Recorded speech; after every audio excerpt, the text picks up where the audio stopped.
HARK! We are here. It is time for yet another episode, a surprise episode of Regroup Phase. It's also time to finally get some knowledge about Set 4 of Star Wars Unlimited, Jump to Lightspeed. Space set. Lots of cool stuff coming out of this announcement. You'll have probably also watched the live stream because this comes out after all of that. But as of recording on Wednesday, we got a nice article showcasing some new stuff about Jump to Lightspeed. So we're going to talk about this, then we'll go into each individual card and check out what those do, and then we'll wrap it up with my expectations for Jump to Lightspeed as a whole, and hopefully some cool stuff as it pertains to the set that is coming out. I believe it should be in March if they're following the same pattern that they did this year. So without any further ado, let's check out this article. So it's a pretty fun article. On this page, they do give us a full reveal of a lot of the cards that are coming in, not a two-player starter, but spotlight decks. So we're going to go over this real quick, check out what we can, look at this lovely image here. Lots of new things, so we're going to take our time with this a little bit, but it should be pretty fun to check out. With the release of Twilight of the Republic, the first year of Star Wars Unlimited has come to a close. Of course, this party is only just getting started. Now it is time to turn our gaze to the stars, because a new set is on the horizon, and this time it's all about space. Welcome to the first official look to Jump to Lightspeed, the thrilling fourth set of Star Wars Unlimited. All three of the first year's sets had a heavy focus on ground battles, with far more ground units than space ones. The first set of the second year flips that formula on its head with a heavy emphasis on iconic starfighters, transports, and capital ships from across multiple eras of the Star Wars galaxy. There's so much to focus on space that the set introduces a brand new keyword to the fray: piloting. We've got a lot to cover today, so let's jump right into Jump to Lightspeed. Spotlighting leaders. Looks like our leaders are going to be Boba Fett and Han Solo. To kick things off, we have a pair of leaders to show you. In past sets, the first two leaders would come from the set's two-player starter. However, starting from Jump to Lightspeed and for every set onward, a two-player starter will no longer be part of the product lineup. Instead, this set introduces a new type of product to the fold: Spotlight decks. Spotlight decks are pre-built decks that contain a mixture of cards from multiple sets, with cards from the new set making up the majority of the deck. Each Spotlight deck contains 5 special rarity cards that are unique to that product, one of which is the leader card. 2 Spotlight decks will release with every set, which means there will be 10 special rarity cards in total, the exact same number that there were in previous sets' two-player starters. So that's pretty interesting. Instead of making a player buy a two-player starter and get 2 decks, you can choose to buy 1. I hope that the Spotlight decks are built better than the starter decks themselves, because that means that if they don't, and it's the same quality of product, you're probably going to be paying more for the same amount of stuff that you've got originally, and that's not great. Our first leader here is none other than Boba Fett. We'll go over what this card does after we finish with the article, but we're going to go through this article really quick. The first Jump to Lightspeed Spotlight deck is none other than Boba Fett, Jump to Lightspeed number 9. This fierce bounty hunter specializes in indirect damage, a new mechanic introduced in this set. When his leader side ability is triggered, you can exhaust Boba Fett to deal 1 indirect damage to your opponent, which means they must choose one of their units or their base and assign 1 unpreventable damage to it. That sounds very familiar. Boba Fett, another Spotlight deck leader we'll cover in a moment, is our first instance of a leader with 2 different deployment options. The first lets him deploy as a leader as normal, while the second lets him deploy as a pilot upgrade. This turns Boba into a beefy upgrade that allows you to attach to one of your vehicle units, turning that unit into your leader unit and seriously bolstering its stats. He also has an ability that triggers when he's deployed as an upgrade, letting him deal a decent chunk of damage to your opponent's units.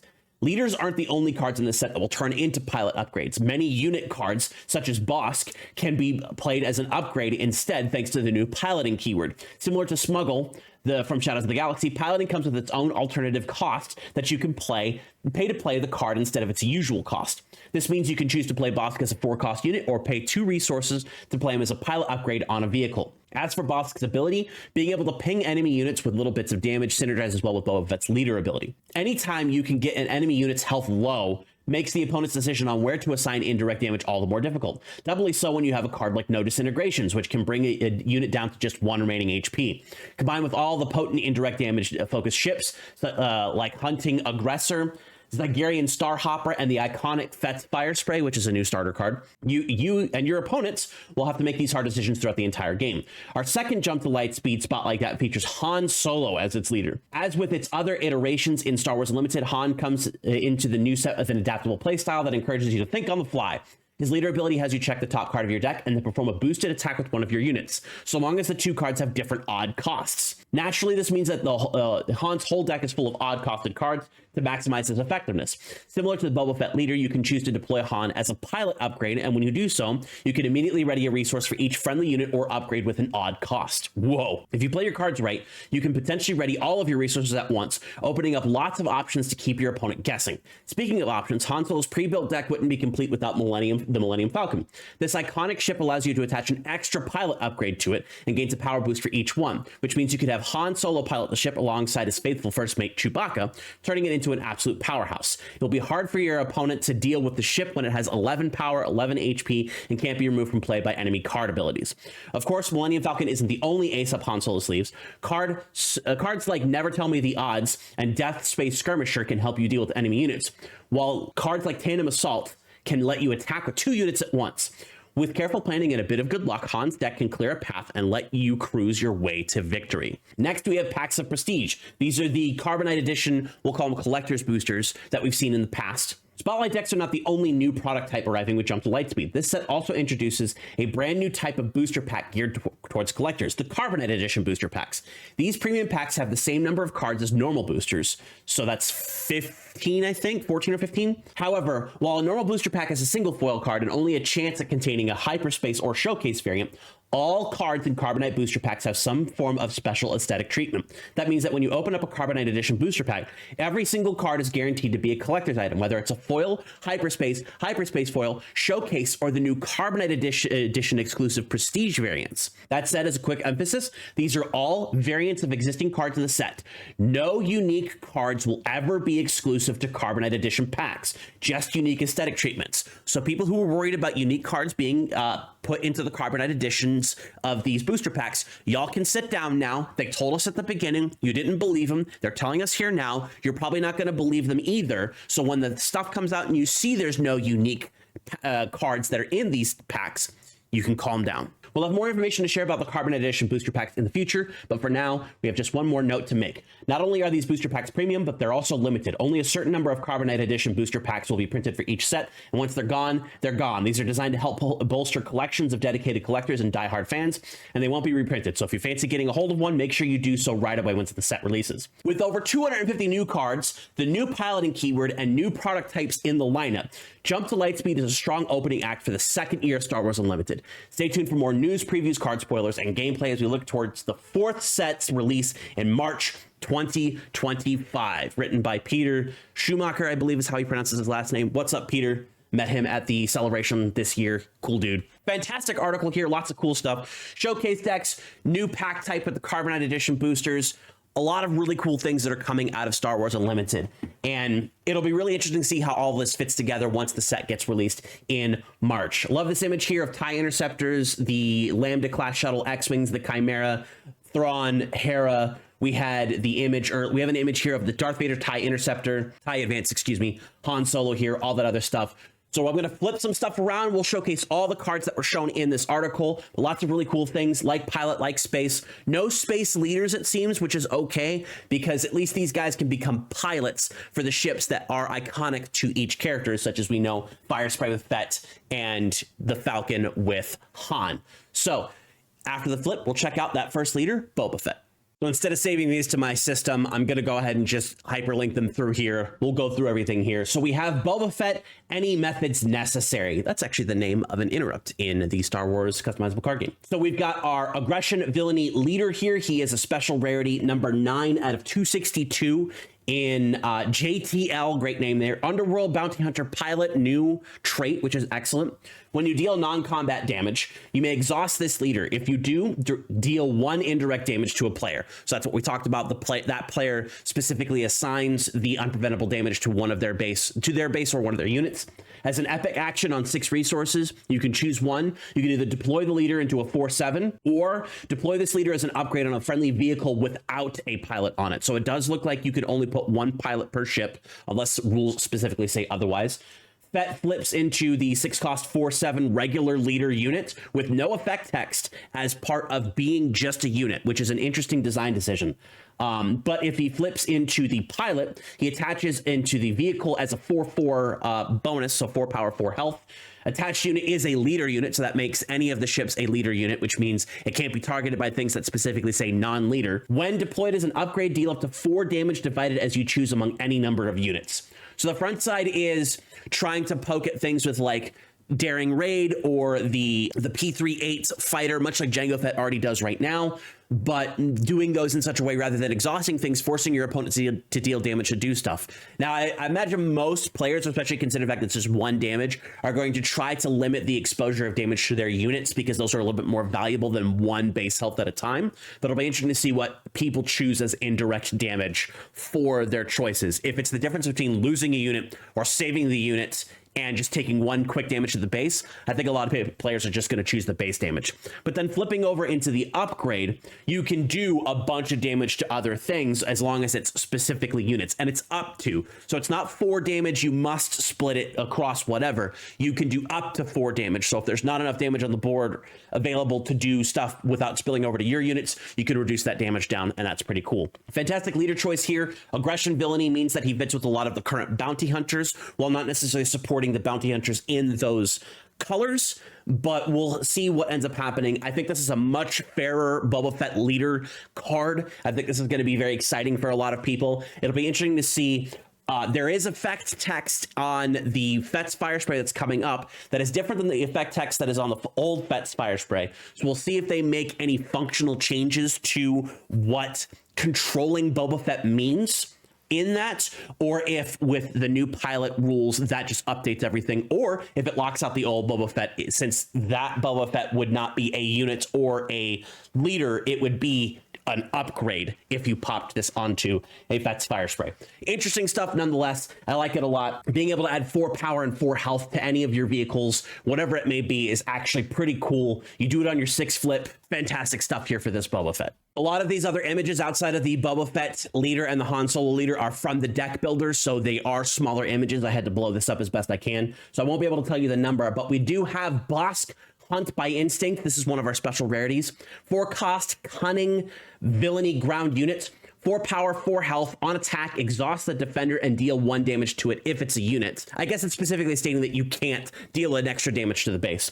But we have piloting here. So piloting for 2 resources, cunning and villainy. Attached unit gains on attack, exhaust the defender and deal 1 damage to it. So his ground unit effect also becomes the space unit effect, and he gets +2 power and +2 health to the space unit. He is also Underworld, Bounty Hunter, and Pilot. I believe this is 187, could be 197 out of 262 in JTL. Another Bosk unit. Absolutely insane to see as many Bosks as we have, but this guy comes out and he can either just be a 4/4 on attack, dealing extra damage to a unit, or a 2 cost attached to a vehicle and be able to pilot it. Note that it is not specifically a ground, not specifically a space unit. It's just vehicle. That's what the keyword describes. So you can attach them to an AT-AT or a Snowspeeder or whatever is available to you at the time, or one of those droid vehicles that we got in Twilight of the Republic. Lots of really cool stuff associated with these guys. Because it is part of the Spotlight deck, you should be able to get 3 copies of this, and it'll be very interesting to see how these things move forward. Basic example of a pilot, really good example. I like it a lot. Next up, we have No Disintegrations, a 3-cost aggression villainy plan event. Deal damage to a non-leader unit equal to 1 less than its remaining HP. This is number 144 out of 262, a special card in JTL. The article specifically talked about being able to drop this down to one of your opponent's units down to 1 health so that indirect damage can end up really ruining your opponent's day. This is one of those examples of you play No Disintegrations, you pick a unit, and then you use your Boba Fett ability to force your opponent to deal an indirect damage. Do you choose to just kill the unit that your opponent targeted with the No Disintegrations, or do you put it onto your base or one of your other units to try to keep your stuff alive? So this is going to be one of those things that requires your opponent to do a lot of thinking about what they want. But ultimately, it does deal damage. and it is a source of damage dealing damage. So it's very interesting to see how this interacts with some of the other stuff in the game. I don't know if this is going to be a hugely important or playable card, but coming out of the Spotlight deck, it actually should be fairly interesting because it is a special rarity. So you'll get 3 copies of it. You can experiment with it, do whatever. Love this art from Cloud City and being able to do some cool stuff from Empire Strikes Back. And it's a Boba Fett card that's in Boba Fett's color. That's all you need, right? Next up, we have Hunting Aggressor, a 4-cost aggression space unit, 3 power, 6 health, underworld vehicle, and transport. Indirect damage you deal to opponents is increased by 1. Ooh, is static effect. This is an uncommon number 155, 65 out of 262.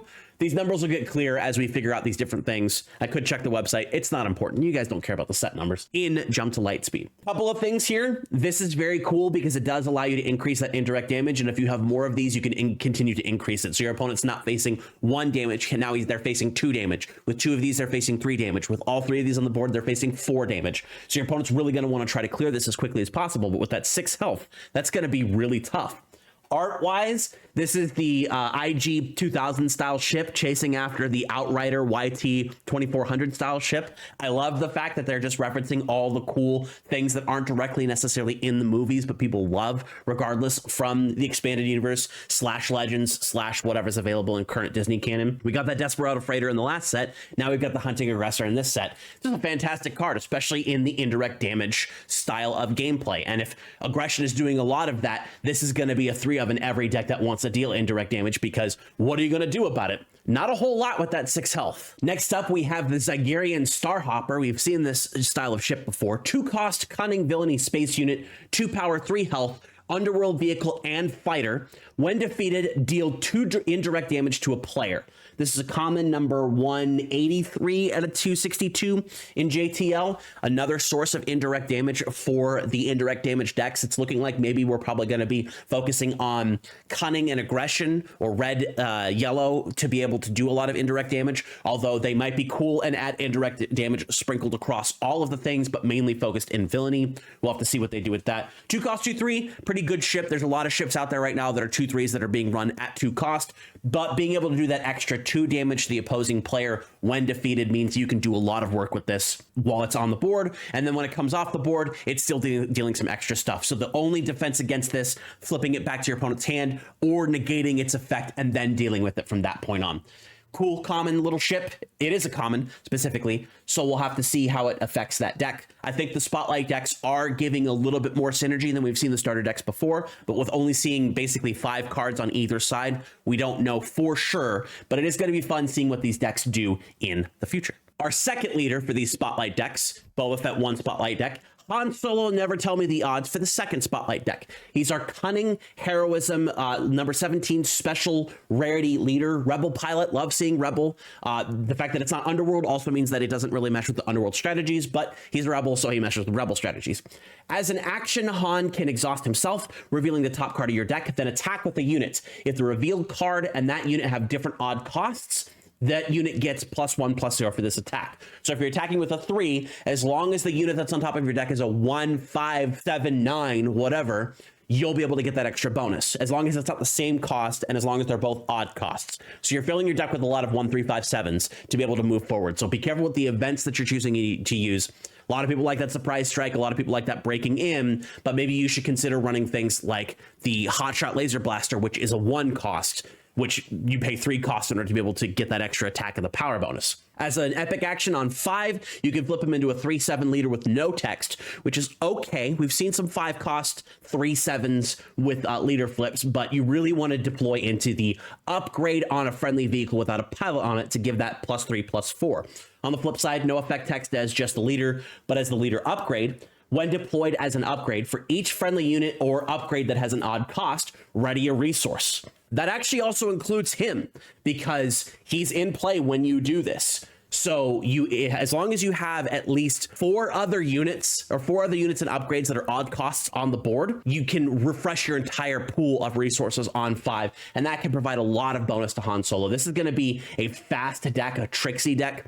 And with Han 1, Han 2, and Han 3 all giving you different options to play Han Solo, each one kind of does the same thing of progressing your board faster than your opponent is expecting, but at different costs for either thing. Han 1, you're losing a resource each turn by accelerating that resource, which loses a card from your hand each time you do it. Han 2, you're putting damage on your units as you're throwing out, but you're building your deck to deal with that. Same thing with Han 1. With Han 3, your deck building opportunities are more restricted because you want those odd numbered upgrades and events and units to be able to get the most effectiveness out of this top card flip or the flip into the leader upgrade itself. Lots of really neat things, lots of cool things coming forward with Han Solo. Let's see what these units do for him. Next up, we have Chewbacca, Faithful First Mate. They talked about this in the article. 5 cost, command, heroism, ground units. 5 power, 6 health. This unit cannot be defeated or returned to hand by enemy card abilities. That's pretty cool. Piloting for 3, a command and a heroism. You can attach it to a friendly vehicle without a pilot. Attached unit gains, this unit can't be defeated or returned to hand by enemy card abilities. You get +3/+3 to the vehicle that you're upgrading. He is a rebel, a Wookiee, and a pilot. So he gets that Wookiee synergy and the rebel synergy. Number 103, I want to say, out of 262 in JTL as a special rarity. So this will come as a 3 of in the Spotlight deck with Han Solo. Kind of good all around. A 5 cost, 5/6 is a little undercurved for power, but the fact that he can't be defeated or returned to hand by enemy card abilities means that the only way to get rid of him is to upgrade him to death, to attack him, or to deal damage to him. So indirect damage is actually going to be very especially effective against him. And then being able to attach that effect to the vehicle that you're attaching with this effect means that that vehicle is going to be much harder to deal with unless your opponent is able to do something with again, damage or just attacking into it to get rid of it, or getting rid of it before the pilot can come down. This is a great example of the strengths that piloting can have as upgrades in the game, because before with upgrades, we didn't really have to worry about what upgrade hate because we just kill the unit, right? That's who cares if you can't defeat the upgrade if you just kill the units.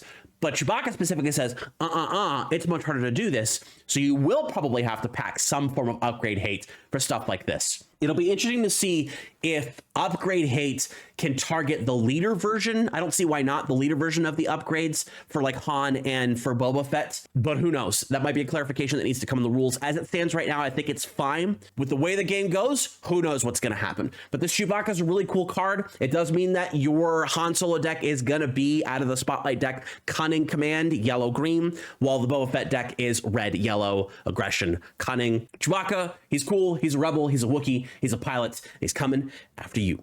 Next up, we have Tandem Assault, a 1 cost command tactic event. Attack with a space unit. If you do, attack with a ground unit, and that ground unit gets +2/+0 for this attack. This is number 124 out of 262 in JTL, a common, fantastic depiction of the Scarif fight in Rogue One. And the fact that it's a space unit than a ground unit, it restricts it more than something like Rebel Assault or Outflank or even Headhunting. But the fact that you get to do it with a space unit and then power up a ground unit, there's a lot of really cool things you can do with Tandem Assault. And because there's going to be a lot of space units in this set, some really cool things coming out of this, allowing you to do some funky multiple attacks. We'll see how good this card is. If you can get a space unit and a ground unit to stick and then Tandem Assault, that'll be pretty cool. But I imagine most decks that are going to be running, at least Rebel decks that are going to be running space stuff, are probably going to stick with Rebel Assault, being able to give both units +1 rather than having the restriction of attack with a space unit, attack with a ground unit. Interesting card. I like that they keep trying different versions of this effect, even if they don't always stick. Hopefully this does do some cool stuff, but we'll have to see when it comes to casual and competitive gameplay in Star Wars Unlimited. We have a leader with the subtitle of this card name, so why not an event with the same card name? We have Never Tell Me the Odds, a 3 cost Cunning Heroism Gambit event. Discard 3 cards from an opponent's deck and 3 cards from your deck. Deal damage to unit equal to the number of cards with an odd cost discarded this way.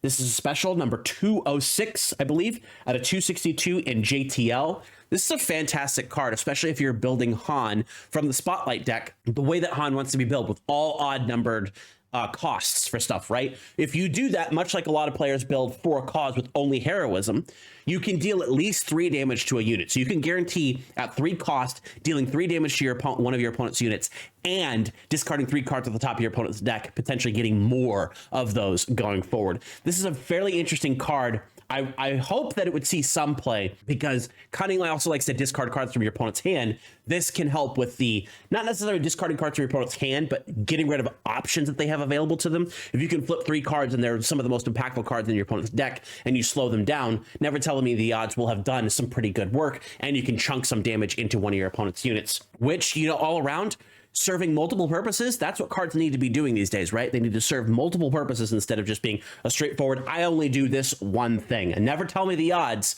tells the odds that you can do more than one thing. Next up, we have Death Space Skirmisher, a 3-cost Cunning space unit, 3 power, 3 health, underworld vehicle, and fighter.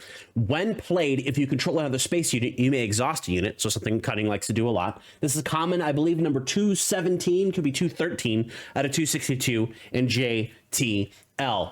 Easy 3/3 space unit. As long as you have something else, you can exhaust a unit and force your opponent not to be able to do as many things on that specific turn. This looks like a combination between the Sith Infiltrator that Maul had and like a YT Freighter. This is almost like a YT 1000 or 2000, the one where it has the cockpit up front.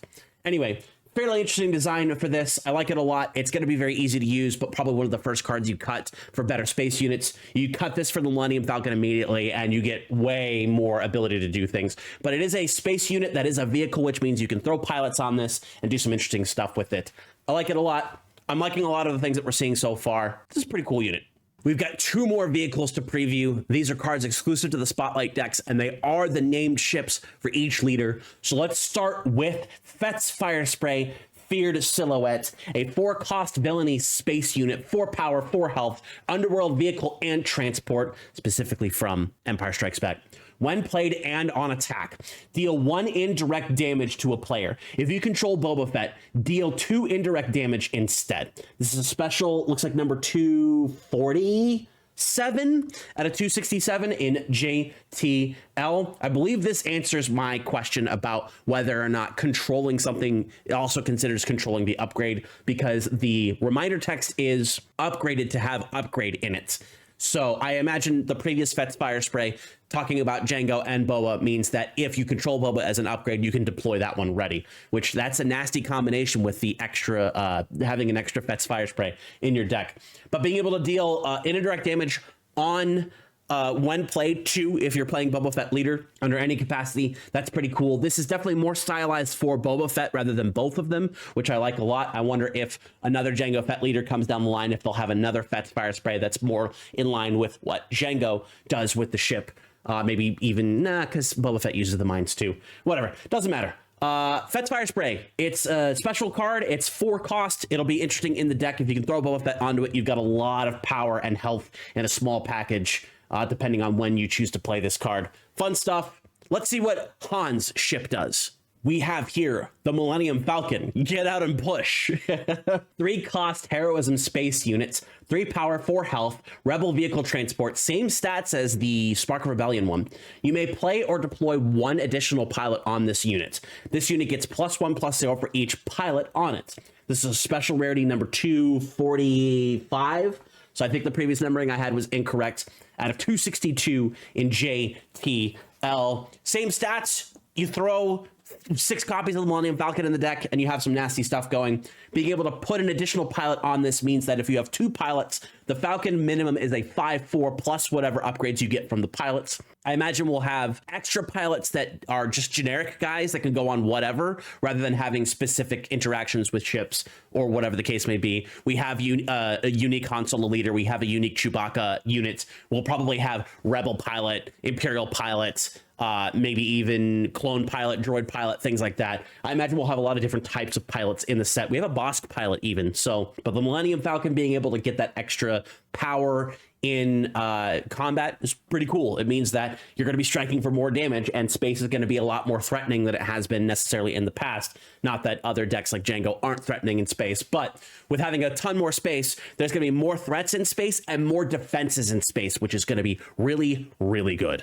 One more thing I missed that I'm sliding in here so I don't have to worry about putting it into another video is at the beginning of the stream, which I missed because I was walking my dog, was an image of the unit side of a leader that was not previewed as part of the specific stream we were watching. I believe the graphic was generated in error and that it was supposed to be Boba Fett in this place rather than the character we're going to talk about, but this character's up in the database, so we're going to check him out anyway. We have here Asajj Ventress. I work alone. She is a Vigilance Villainy rare leader, number 1 out of 262 in JTL. She is Force, Knight, Bounty Hunter, and Pilot. That's pretty cool. As an action, you can exhaust her, deal 1 damage to a friendly unit. If you do, deal 1 damage to an enemy unit in the same arena. So poke one of your guys to poke one of your opponent's guys in the same area. And then it's an epic action on 6 resources or more. You can choose to either deploy her as a 4/6 or deploy this leader as an upgrade on a friendly vehicle unit without the pilot on it, which we've talked about, which is a +3/+4. The leader unit side is a 4/6 for 6 with grit. That's it. But on the other side, as a pilot upgrade, she adds 3 power, 4 health to the vehicle, and it says attached leader is a leader unit. It gains grit, and on attack, you may deal 1 damage to a friendly unit. If you do, deal 1 damage to an enemy unit in the same arena. So her leader side ability is actually also on the unit side if it's attached as an upgrade to a vehicle. That's pretty cool synergy when basically you can set up a unit to be able to take some damage early on from her leader ability, put her as a pilot onto that vehicle, and then use the thing to gain more power for the grit when you make that big attack towards your opponent's base. I imagine something like First Light's going to be pretty good with this. That already has grit, but double grit, who cares? You're not getting double power, but you can add extra stuff to this. And the more health something has, the more damage it can take, which is the more damage it can push out. This is a very interesting leader. I imagine you're going to see a lot. You're going to try to see a lot of vehicles, either ground or space, that have high health, cargo juggernaut, things like that, that are going to be able to get that damage through and be able to do extra damage with the grit with Ventress attached to them. Very interesting unit here. I imagine there's going to be a lot of people having fun with this. This is her Bounty Hunter days, which is pretty cool. Lots of fun stuff with Ventress and another Ventress leader, which, you know what? No issues. Before we get into the stream recap that happened the same day that this article dropped, there is a couple pieces of art that were showcased as part of the stream. No new cards from the art, different from the article, so we don't have to worry about that. Just 3 pieces of art that are all incredible, shown by MJ as part of the stream. So let's catch these pieces of art. Starting with this Masasi Temple base art, specifically called out. This is just a regular base. Fantastic art here of the temples on Yavin. You can see some of them in the background, some birds, and then this like faint outline of some of the ships that are parked here. Fantastic, beautiful art. I actually imagine this is going to be a command base, because a lot of the command center style things end up being bases. We have the command center from set 1, from the Death Star, we have the Echo base from set 1, also command green, whatever. This is probably going to be a actually, this might even be the basic base included in the Han Solo Spotlight deck. So if that's correct, I called it here first. Next up, we have this art here of Hoth Luke. MJ specifically said while discussing the set earlier, Han is one of the premier pilots that are showcased in the Star Wars universe from the original trilogy, but MJ identifies more with Luke being the premier pilot, which makes a lot of sense because he's the one that blew up the Death Star and then does all the cool things on Hoth. Really fun stuff here. Great art. Him inside the snow speeder. This could be a character. This could be an upgrade. This could be an event. No idea what it's going to be, but whatever it is, it's probably going to be cool. And the last piece of art here is, of course, this gorgeous image of the Chimera. Here you can see the dragon art decal, whatever it's called, on the bottom of the Star Destroyer with some TIE fighters. I know somewhere out there Kevin from Roll On Gaming is hyping himself up because Chimera, another Chimera coming here. Hopefully this is another unit to make up for the unit that was in set 1, but if it's at least an event that does something cool, that would also be really neat. I hope this isn't a reprint of Overwhelming Barrage, because God knows we don't need any more Overwhelming Barrages.